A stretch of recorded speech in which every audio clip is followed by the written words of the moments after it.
In my last video, I discussed the indie TF2 horror film Emesis Blue, and I will not lie, when I made that video, I had ulterior motives. That film was something I wanted to talk about for a while, and I am glad I finally did, but the other reason I made that video was to see how interested y'all would be in me covering another TF2 series that I am incredibly invested in. TF2 is one of my favorite games ever. I have well over 1,000 hours in it at this point, and blending it with horror is genuinely just a match made in heaven for me. Needless to say, you guys enjoyed that last video, and many of you requested the other topic I have wanted to cover for a bit now, so here we are. Serverblight is a TF2 horror series that has been discussed quite a bit on here as of recently, and for good reason. While Emesis Blue was a project that explored the actual world of TF2 and how disturbing it can be when shown in a more grounded context, Serverblight takes more of the approach of an old haunted game creepypasta. This series is about TF2 as a game, and what happens when something malicious begins to go after its players. And I want to talk about it. In this video, I want to explore every entry that is currently out for Serverblight, discussing the events that unfold within them and giving my opinions about each one. If you've not watched the series before this video, I greatly urge you to do so, as it has some crazy twists and turns that I did not expect when viewing it initially that I would hate to spoil for you.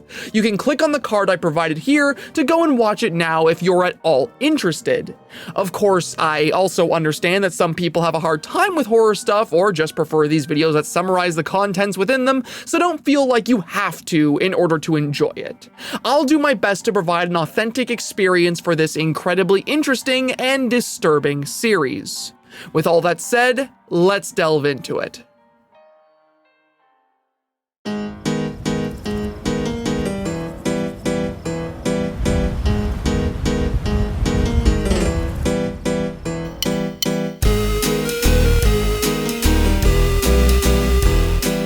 The first entry in this series is a very short video simply titled Empty Server.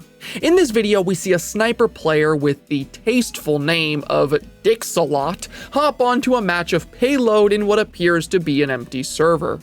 He tries to chat and is met with another rude player called Gillysuit telling him to KYS. Nothing out of the ordinary, just the typical TF2 chat experience for you. Things begin to take a strange turn, however, when the sniper finally encounters another player, a spy by the name of Bread Dolphin, who runs past him, jumping into the pit.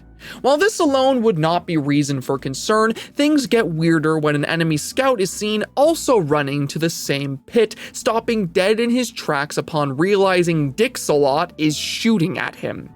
He stands idle, waiting for him to take the shot, and something worth mentioning here is that the scout's player model appears scared. This expression is not one that the character can normally do in-game, and yet here we see it up close. Our sniper kills him and decides to try and advance to the red team to see where all the players actually are.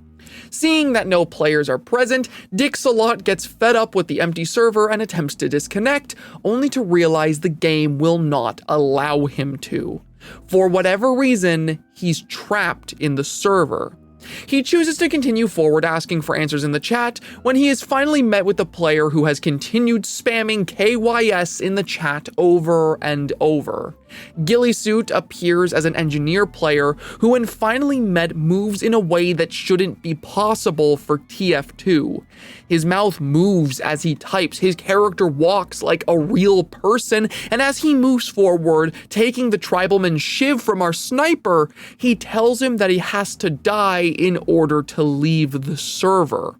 Before he's able to elaborate further, though, he sees something just off camera and flees. Our sniper turns to see what it is, only to be met with what appears to be a deformed Heavy speaking with distorted voice lines. It gives chase, and as our sniper runs from it, we get more brief glimpses of whatever this thing is. It appears as a strange mass of player models, each stretched to an unnatural degree, causing the models to distort. It gives chase until our sniper is able to reach the pit, killing his character and disconnecting from the server.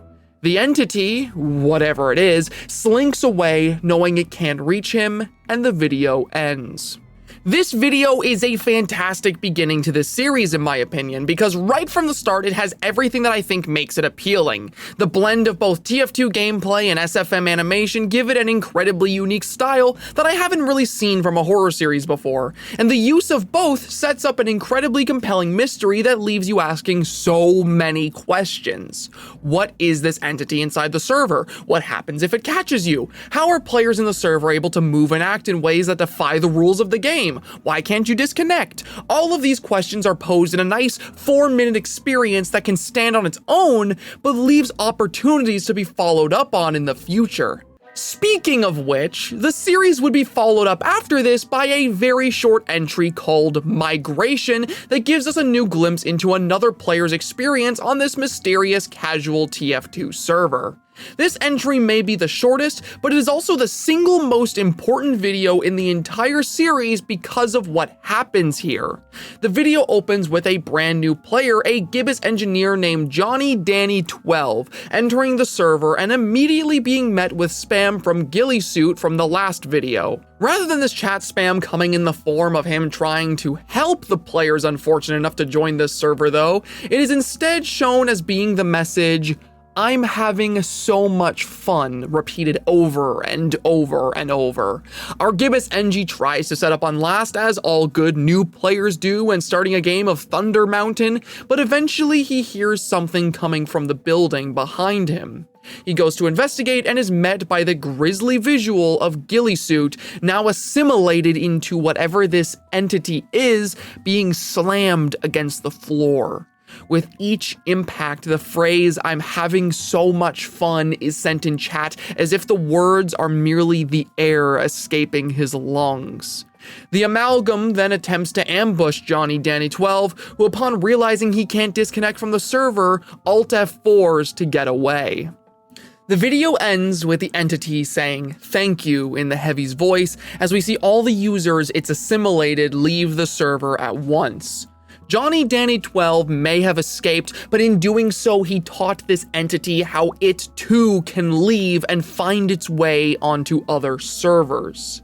This entry, despite being so short, does a lot to show us more about this monster and the rules it operates on.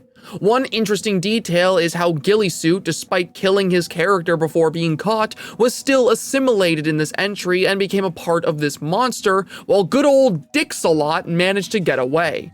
What this tells us is that while this monster is not supposed to be in the game, it still has to operate on its rules. Dix-a-Lot lived because he died by falling into the pit, a spot the monster would not be able to reach without dying as well. Ghillie, however, died out in the open. His body could still be retrieved, and thus he was still able to be assimilated. Another thing worth noting here is that this entity appears to be intelligent. In the last entry, we merely saw it give chase, and that was about it, but here? In this entry, it attempts to use one of the players it's consumed as bait, and when that plan didn't work, it was able to adapt and learn from Johnny Danny 12, escaping into other servers. It even communicated through the in-game voice line, showing that to some degree, this thing has a personality. We would learn much more about this thing in the next entry, Serverblight, which would act as the first long video in the series, as well as the one that would become its namesake. This entry begins with us seeing some good old classic Team Fortress 2 gameplay. Dix-a-Lot from the first video returns alongside his friend Matt, who we see playing with him in a community server on Payload. The two of them have a back and forth with Matt using the in-game voice chat, and all seems good as they cap the last point and manage to win the match. Right as the game ends though, most of the server disconnects, leading Matt to want to hop on casual. Dix-a-Lot, who we learn is named Aaron, seems apprehensive to the idea though. For reasons only we know, He refuses to play anything but community servers where he feels safe since his encounter with the entity that we will now be calling the Serverblight in light of this entry.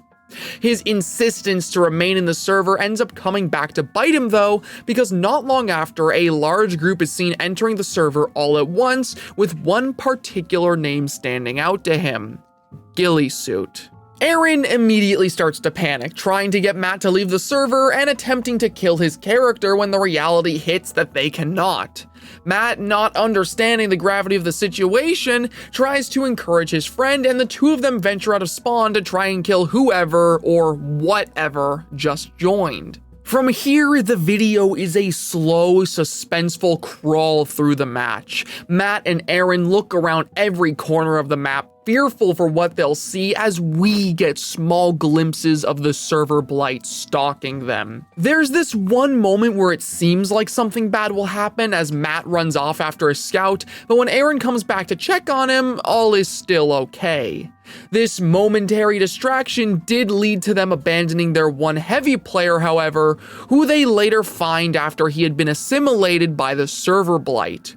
Which, if I can quickly just go on a bit of a side tangent here, moments like this one and stuff we'll see later act as a perfect example of just how good the sound design of this series is. Like, yeah, the visuals are creepy and the story implications are fucked, but what really sells these moments to me are just how disgusting the sounds the Serverblight makes are. There's this recurring visual of a character having a long hand come out of their mouth, and every time it happens, it's accompanied by this disgusting choking and gagging sound, as if the hand is coming from deep in their throat.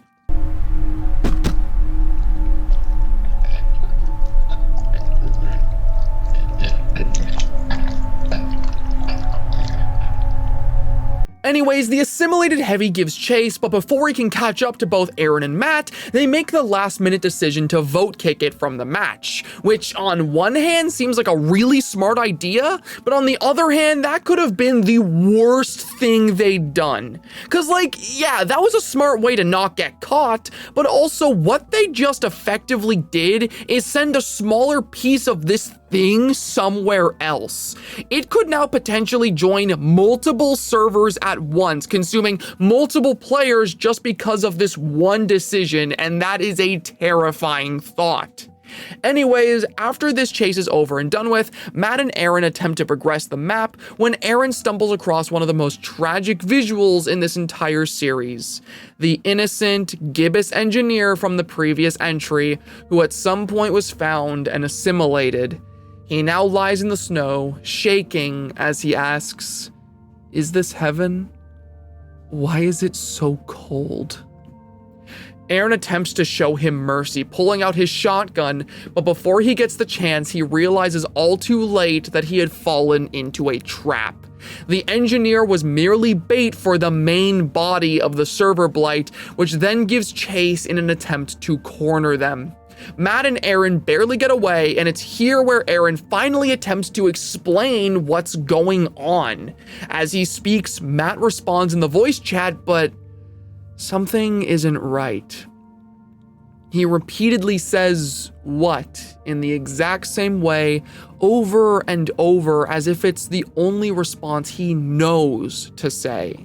And as Aaron, in confusion, turns back to look at him, he sees a speech bubble still over Matt's head after he stops talking.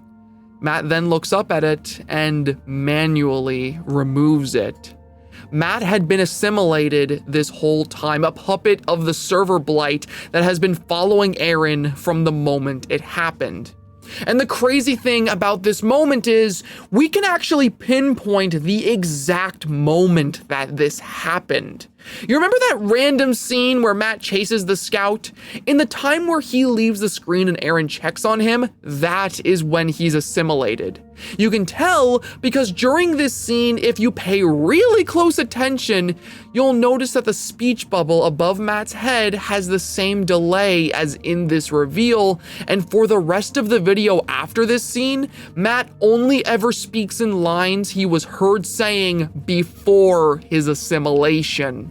Those random moments at the start of Matt and Aaron kicking ass in TF2 actually served the purpose of giving the Serverblight the lines of dialogue it would use after assimilating him, only ever using phrases and words that wouldn't immediately tip off Aaron and the viewer that the swap had happened. It was with this twist that I recognized how genuinely great the writing in this series could be. There is some crazy attention to detail here that may go over your head on the first or even second viewing that I appreciate the hell out of. It's some really cool stuff, man. Anyways, after this heartbreaking reveal, the assimilated Matt chases his friend to the pit at the end of the last point, with Aaron managing to evade the Serverblight a second time. The video ends with him disconnecting from the server, freeing himself from the entity, and apologizing to his friend who he had to leave behind. Just when you think it can't get any worse, a group of new players connect to the server, and it cuts to black as the Serverblight smiles. The Serverblight will spread. This entry is definitely one of the best. It adds so many layers to this series, it actually makes it feel like a proper ongoing narrative now, rather than some small spooky YouTube videos. It also tells us a few things about the Serverblight itself, while also raising some scary questions. We learn now about the extent of this being's intelligence, with it being smart enough to imitate proper players and their voices to try and trick their victims. We also see from this entry that the Serverblight appears to be genuinely sadistic in nature. This thing could have assimilated Aaron multiple times throughout the video with the knowledge we gain later, and yet instead it decided to toy with him. As for questions, this entry really begs a couple that really stuck with me. The first being the now loose thread of the Heavy that was banned from the server to potentially infect other places, and the much more pressing question, what does the Serverblight do to the players? Up until this point, it felt very ambiguous whether or not the Serverblight was merely taking the avatars of the people it encountered, or if it was somehow affecting the people behind the screen. This entry, I feel, brings attention to that ambiguity and makes the viewer question what's really going on. When we see the Gibbous engineer, he speaks as if the real player is somehow trapped in the game, speaking out for anyone who may listen. And when Matt is assimilated, it uses his voice and it's treated as if the real person has been taken rather than simply the in-game avatar. This question would not remain one for long, as the next entry, titled Puppet, would actually elaborate on it. This video is incredibly unique, as rather than being a simple SFM video like the ones before it, this one actually takes the form of a creepypasta narration set in the Serverblight universe. The narrator of the story is Matt from the previous entry, now giving a first-person account of what he is experiencing after his assimilation. He describes waking in a cold, black void without any memory of how he got there or what is going on. His body feels disfigured. His limbs are not where they should be, and he is in constant, violent agony. Feeling around the darkness, he realizes that he's not alone. He is surrounded by corpses, all of which are contorted into horrible shapes, much like himself. And then he begins to move, reluctantly and painfully. Something is behind him, breathing down his neck, and it pushes him forward against his will. He tries to resist, but the entity relishes in it. It enjoys his struggle. Eventually, he gives in, accepting that he is now trapped in a game, the puppet of something evil that will use him to make others share his fate. This entry is incredibly interesting and important because it answers one of the questions posed by those that came before it. The victims of the Serverblight are affected by it in real life. This thing is not just taking their avatar, it is, by some supernatural means, taking them. Now that we understand this, the threat the Serverblight poses feels a lot more real and disturbing. Just imagine playing a TF2 lobby casually when suddenly your life is ended in an instant and you're taken into this purgatory. You're conscious, you're aware, but you are forced to be a mere spectator of whatever horrible things this entity does with your body. The thought of it is terrifying. This episode also explains the small moment with the engineer and what he says. This moment is us getting a glimpse into what this player is experiencing, waking up in this dark void, cold and afraid. They don't understand what's going on, so they misinterpret it as being heaven, calling out to anyone who may be listening. It's some heavy, terrifying stuff for a series about an evil monster appearing in TF2 lobbies. I won't lie, I did not expect the series to go this crazy when I first got into it. With the true nature of the Serverblight revealed to us, we'd see this reveal expanded upon in the next entry, Assimilation. Assimilation is an entry that caught me really off guard with the direction that it chooses to go in. You see, this entry opens just like pretty much everything else we've seen up until this point, casual TF2 gameplay, with us following a spy player this time, who loads into the game as we suddenly pan out from our monitor and find ourselves in real life. That's right, this entry in the series focuses less on the game and more on the real life side of things, actually showing us what an encounter with the Serverblight looks like outside the game. We see our spy player enjoying a match of Dust Bowl with it cutting in and out of gameplay. In the moments where we see live action footage, the spy player is noticeably paranoid even before anything strange begins to happen in game. He constantly looks over his shoulder while playing, only to be met with nothing there.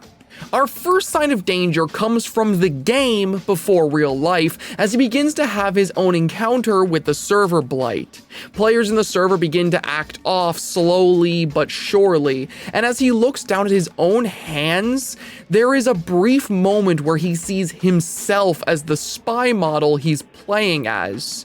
From here, it's as if he and his character have become linked. When he types in chat, his character's lips move, and as the video goes, we get more and more brief hallucinations of him being his in-game character.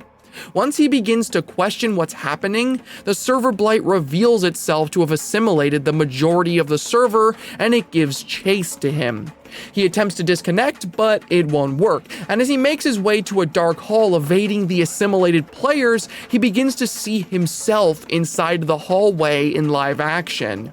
He makes his way to the final point, unable to turn away from the screen as if trapped in a trance, all the while we, the viewer, are powerless to help as we watch an assimilated heavy appear behind him, getting closer and closer as the players in-game approach.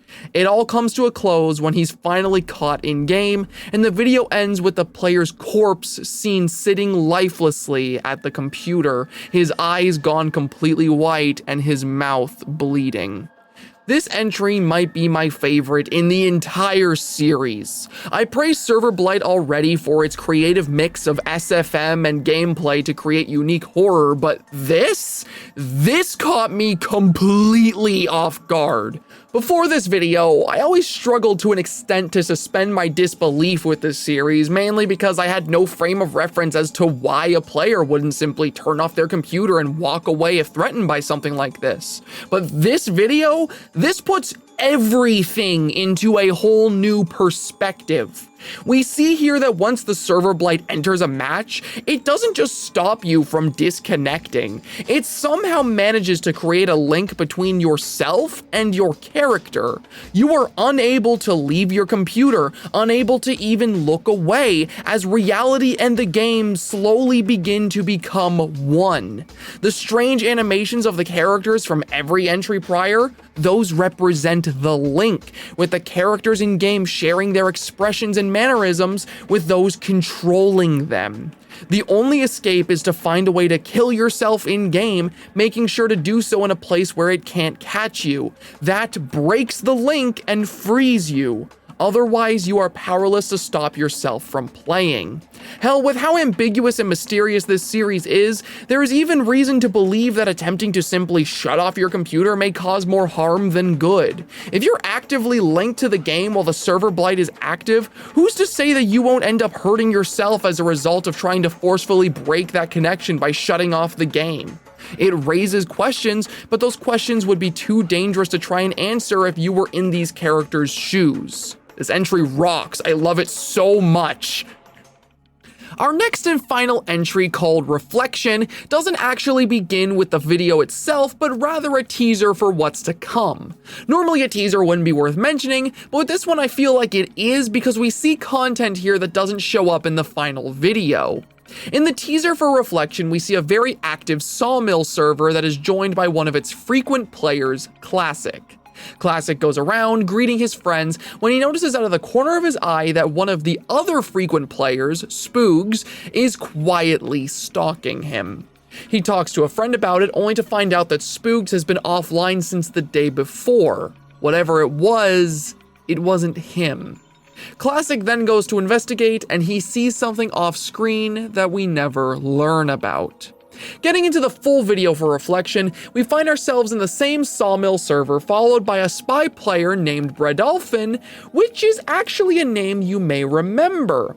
Bredolphin was the name of the same spy we saw all the way back in the original empty server video, who fell off the map, letting our good friend Dixalot know how he too could escape his first encounter with the Serverblight. Bredolphin hops on the server, getting a few sick trick stabs, doing some shenanigans with the Dead Ringer, and shortly after he starts chatting it up with another player.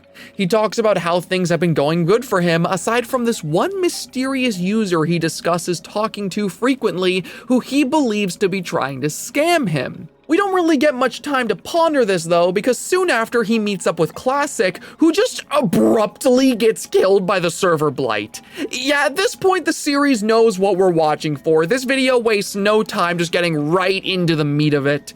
Bredolphin is pursued by the entire server, now assimilated, and right as all hope seems lost, we see a familiar name join the server. Dixalot, who comes to the rescue, killing one of the assimilated and saving Bredolphin's life. Which, can I just say as a quick aside, fuck this series for making me so invested in a character who goes by the name Dixalot. Because when I first watched this video and got to this scene, I genuinely said out loud, yeah, Dixalot, and I'm just happy nobody was home to hear that.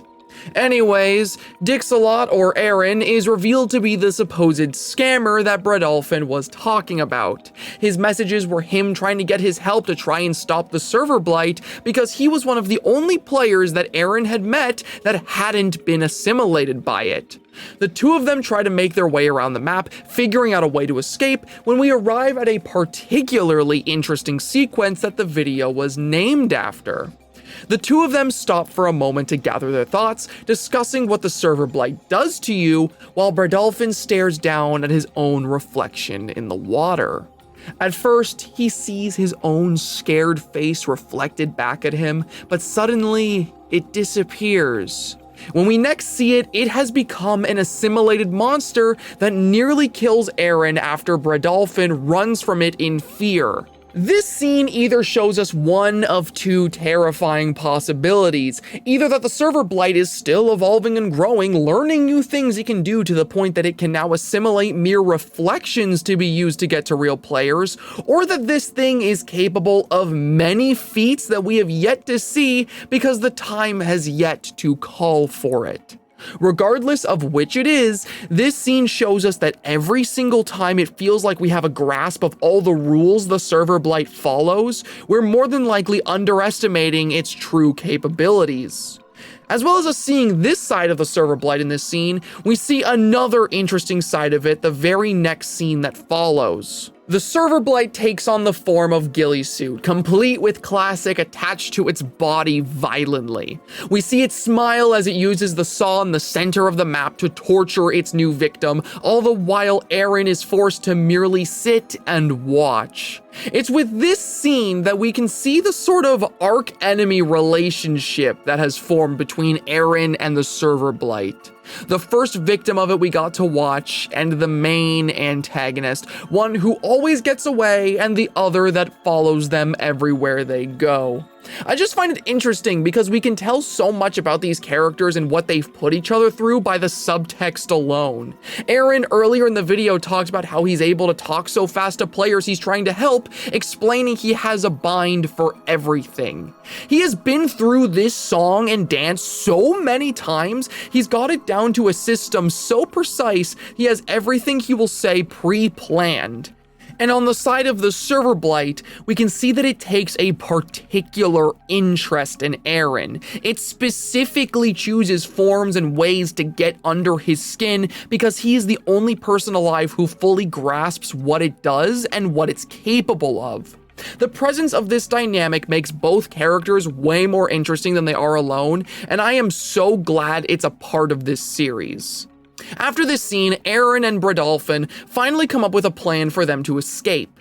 Aaron plans to kill Bradolphin and make him respawn as a soldier, which will then enable him to rocket jump outside the walls of the map so he can die in a place that is safe. The two of them carry out his plan, only for the Serverblight to have been revealed to be laying in wait for when Aaron was next alone. It reaches out to kill him when out of nowhere, Bradolphin appears with his dead ringer and shoots it dead, which okay, I need to gush for a minute because the writing of this series is genuinely so cool, dude. I love it so much. How once again, just like the Serverblight episode, the seemingly meaningless TF2 gameplay at the start was actually setting up this moment.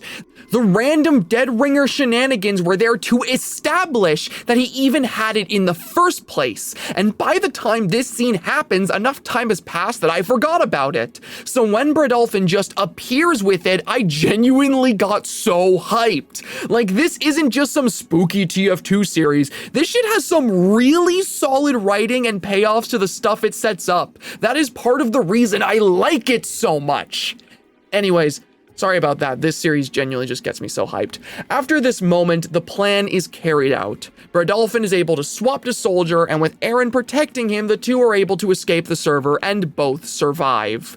We see a conversation between Bradolphin and Aaron afterwards. Aaron tries to get Bradolphin's help to try and combat this thing, but the poor spy player seems to be so frightened by the whole experience that he declines the offer. The video ends with an IRL shot of Aaron alone crying at his computer screen, his phone visible, showing us all the messages he sent Matt with no response. This final entry feels very important for a plethora of reasons. Outside of what we discussed already, we're beginning to see what is happening on the live action side of things, mainly with Aaron. He's been trying to find a way to stop this thing from being able to hurt anyone else after the loss of a very close friend. Matt's death changed him, and he's trying to get whoever is willing to help to try and put an end to it before it can do too much harm to be stopped. Whether or not this will work out, who knows, because that's the final entry of the series so far.